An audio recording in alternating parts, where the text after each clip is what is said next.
Hi,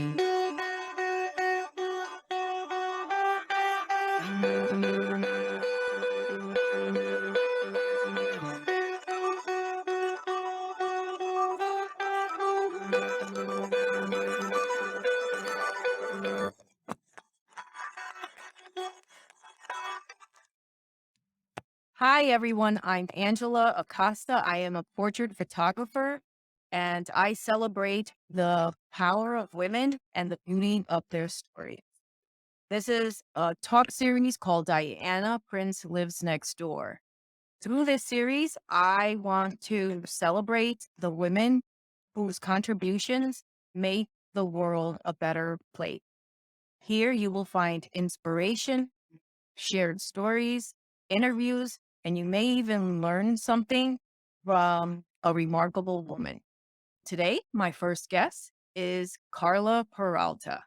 Karla is a Dominican American woman, a mother of two, a clinical social worker, an entrepreneur, and a happy wife.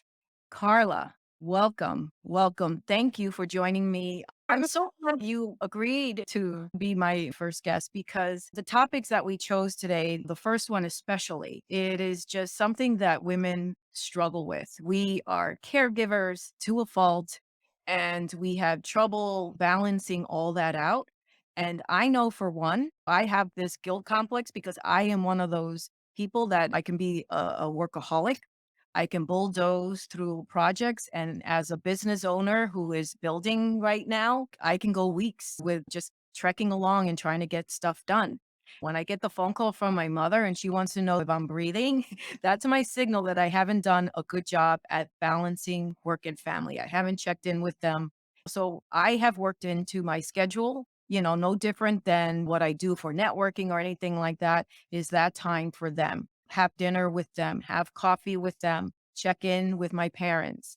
But it's something that I have to put on a calendar. I have to put in reminders to make it work. So I'm doing a lot better and I feel very good about it. But it's something that I have to work at. So as a mom, and you are also business building and an entrepreneur, I would love to hear from you. How do you balance that out? What is your balancing act? Well, thank you, Angela, for inviting me. That's a great question, and I think a lot of people ask me that question. It's very common that I hear that question, and I think I get better and better with time on how to balance things. I use a lot of technology. I think what you do as well, which is set up reminders, calendars, and things like that, I use that to my advantage.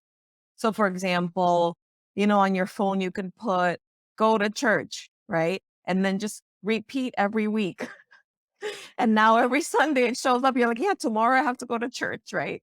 So I think that using technology to your advantage is wise. It sets up boundaries on your schedule for you. Now you know that you have this chunk of time that you're doing this, and you can't put anything else during that time, right? Mhm. Yeah. I also have a to-do list, and my to-do list is written because it's just better for me. I can add and take things away. I can see it constantly. I can highlight it. And every day I have a new to-do list. But something that I teach a lot of people that I do on my to-do list is that part of it is already set in stone. So it's a sheet that I print out and I edit like once a month to make it better or tweak it. And it's something that is already pre-printed of things that I want to do on a daily basis that go with the goals that I have at that time. And that's something that I teach in a workshop that I do for people that want to learn how to set goals and Mhm. and work on their dreams, which is the vision board training that I do. And then on that same sheet, depending on the day, I add what's going on that day. So for example, today was meet with Angela, right? Because we're meeting today. So that's something that I want to do. Now, do I get everything done at that list? Never. But I get closer and closer to reaching those goals. I get to cross things out or refine things and then try again the next day. So I'm not expecting to do all of that, but at least I know where I'm focused. And I think that that's the word for people who ask me, how do you get things done? I think I'm generally very focused. I use my time very wisely. I try to set up breaks during the day as well. Meditation breaks, for example, where I simply lay down. Okay. If I'm in an office space and I can't like physically lay down, I lay down my head, even if it's like a 10-minute thing, and I reboot myself and prepare myself for the next thing that I have to do. Meditation, prayer, any moments that you can carve out for yourself. So on your schedule, right? If you have meetings all morning, then there's like a 15-minute time or 30-minute time where you're not going to schedule anything, right? Mhm. So you can give yourself that break and prepare yourself for the next event. Example, if it's time to see my kids, there's a break, between me and seeing my kids. And I'm more prepared for receiving them and not still doing what I was doing prior, you know?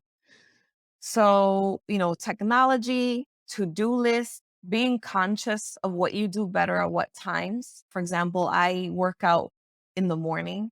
I know I don't do well working out in the evening. It doesn't work out for me and my schedule, so in the morning I work out. So knowing when the best time is for everything is really important. And I think Right. that's how I manage it. Another thing is that I don't work on Sundays. I pick a day in the week where I don't do anything. And that's Sundays for us. Is we go to church and then we have fun that whole day. I try to do nothing else. And that reboots me for the rest of the week. Okay. So I think that's how I manage 3 businesses, a husband, 2 children, a full-time job, and a home. I think that's how I manage all of that. I like the idea of carving out Sunday for the family time and stuff. I mean, you get the break, you get the time in with family, and I think that's an important message for women is you when you take that break, you're more refreshed to get started the next day. So I don't need a lot of a big break, but I do notice that like when you carve out that day, for me it's reading or something like that, and just the time that you're not attached to your computer or anything like that, it does replenish your energy for the next day. So I definitely love that idea. Your day is Sunday, and maybe somebody else would just break it up a little bit more, but Yeah. it Yeah. it, it works. It works. And it works, and Mondays are not dreadful anymore. Exactly. Because if Exactly. you're working on Sunday and you're stressed out and you're doing this and doing that, you're like, oh, Monday tomorrow again. It's all yeah, it all blurs into one big day. Yeah. One big day. So, we're both building our businesses, and for me, here we are, it's August, it's hot. July just is a blur for me because 'cause I've been working at it for the whole time. With August coming, what I'm noticing is a lot of businesses, they start shutting down, people start taking vacations, and I'm looking at it as an opportunity just to take a few steps back and ease up on the business building initiatives and the to-do list and everything like that. And I am so looking forward just to some alfresco dinners, the low key stuff, just conversations with family outside with a glass of Chardonnay, whatever that looks like. And next weekend, I'm going into the city to see my niece, and we'll be on her rooftop with some takeout and catching up. So I'm going to do all that kind of stuff in August. And that's going to be my reset come September. What do you got on the plate for August? I like the whole And there rooftop better be thing. a beach in there. There might be a beach. For me, most moms are getting ready for school in September, but my children are already in school. Mhm. They start in August. So I'm actually back to school already. But Wow. I'm not back to work. I'm not back at an office yet until September doing social work. So I'm pretty excited because this is like my month to business build. This is my month to contact, to train, to help people. I train people how to make money using their cell phones, using apps on their phone, and building business internationally. So this is my chance to business build. Mhm, And I'm really excited about it because already I have so many people, many of them women, that are learning how to make extra income, which can equal a lot of amazing things for them, like paying off debt, like going out more for dinners with their family, right? Like paying someone to do their laundry instead of them doing it. So it's very exciting to see that, to see people become more empowered. Another thing that I'm doing because my kids are not as present is I'm mhm. cleaning out all the closets in my house. When you're busy, it's hard to clean out closet. And I always tell people when they ask me, "Oh, what are you gonna do on this break?" And I'm like, "I want to clean a closet." They're like, "Are you serious?" I'm like, "Yeah, I want to clean a closet because it brings me so much peace, To have so much space, so much like security that you're gonna open this closet up and everything is gonna be where it's supposed to be." And that there's nothing that you don't need. So I love giving things away or throwing things away, and that's what I'm doing this August. Obviously, every Sunday we throw in something exciting. Last weekend we were at a pool. We might do a trampoline park. Next last month we were on vacation in the Dominican Republic. So we throw in fun on a weekly basis.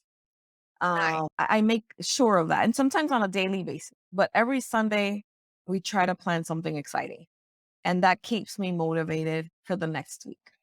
So I think that's my August. That's what it's It gonna look sounds like. great. It sounds great. Got a little bit of everything. I completely understand the business building. You gotta take the opportunity where it comes. Yeah, So, our schedules are just shifted because that's what I did all of right. We July. flip.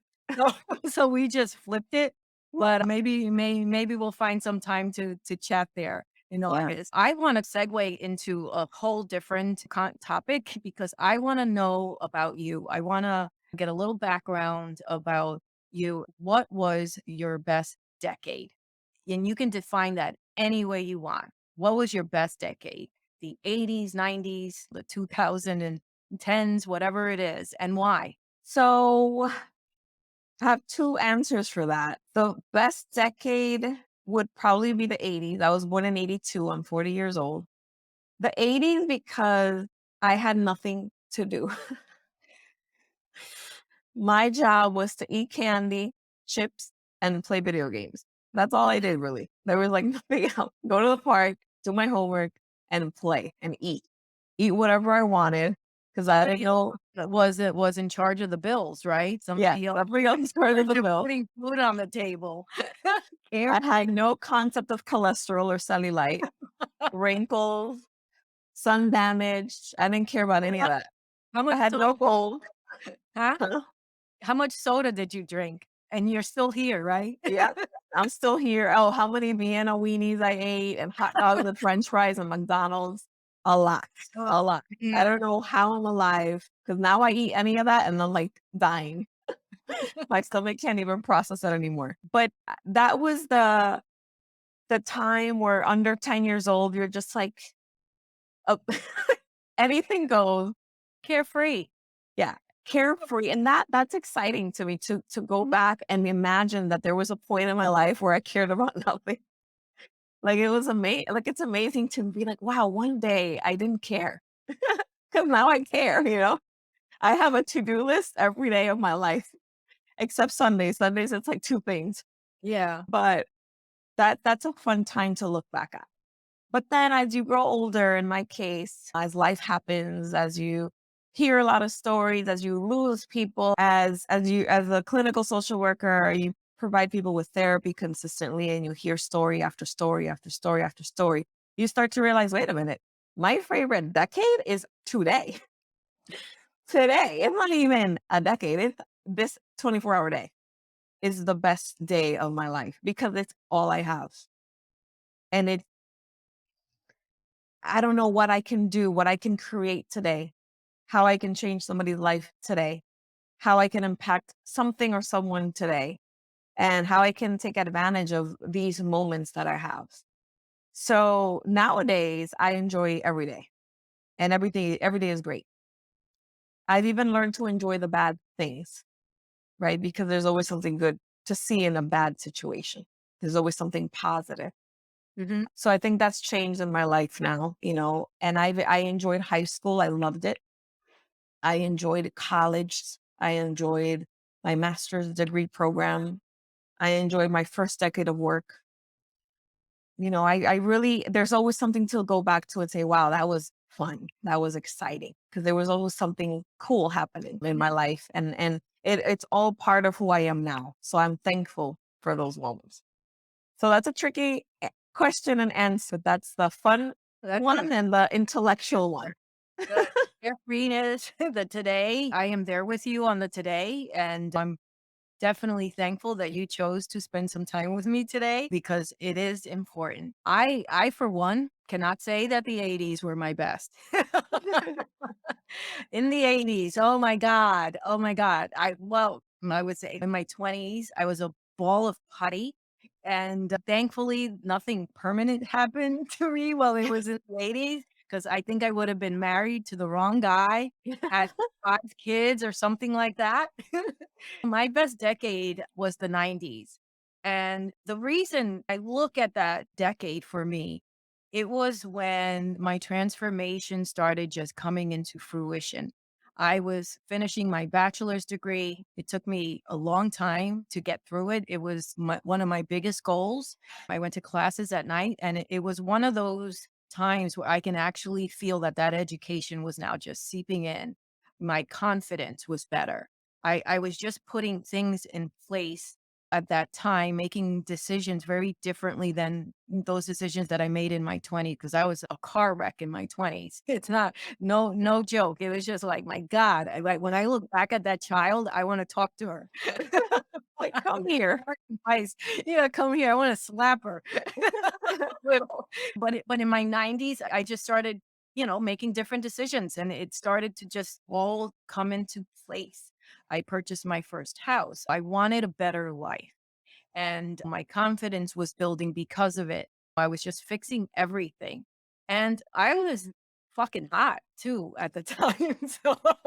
So let's from a sexy standpoint, I just knew also that I had a lot to offer in a relationship. In my 20s, man, I could have married anybody. Like I said, I was like Gumby. I could have had no direction. I didn't know who I was or anything like that. I could have married anyone. In my 90s, I started looking, I knew who I wanted to marry. I wanted to marry somebody that shared the same goals as I had, that had the same ambition as I have. If you were a man that lived in your mama's basement, I would not give you the time of day. It wasn't because I was obnoxious. It was just, no, we're not going to be a good fit. That's it. I knew it. And so in my 90s, I look back at that and I could see that that's where I started building the woman that I am today. I do appreciate every day, every gray hair today. I appreciate this very moment that we're in right now, you and me, Carla. But the buck stopped here. I was undereducated. I realized that. And I carried that that could be a whole other talk for some other day because I could go deep. I actually carried the shame of being undereducated. So what do you do with that? For me, go back to school and get your education. The other things is like I just wasn't getting anywhere. I my priority in my 20s was to party, and believe me, at a certain time you look back and you're like, holy shit, I wasted 10 years. 10 years. We go fast. Yeah, and I had to make it up. But I started making up, and I just started making tough decisions, and that meant going back to school. And that meant deciding to just do things differently. That took some learning. And the buck stopped with me. What life do you want to live? Is it this one or is it this one? And I chose the one I have right now, and it took work. Right. Yeah. Great. So Thank you. Yeah. Depends on our results, right? We yeah, decide yeah. do we like our results or Yeah. not. You gotta look at the end game and know what Right. you want. Right. So we are at the end of our talk. For all of you out there who are listening in, I want you to consider these talks like little bonbons of inspiration with phenomenal women. So I want you to just keep in touch. We have other episodes coming. You can subscribe to the channel to get to know other women. And if you want to get to know Carla, what she does, and myself, what I do, I invite you to click the links below and you will see our websites and our pages and follow us. Thank you, Angela. Bye, Carla. Bye.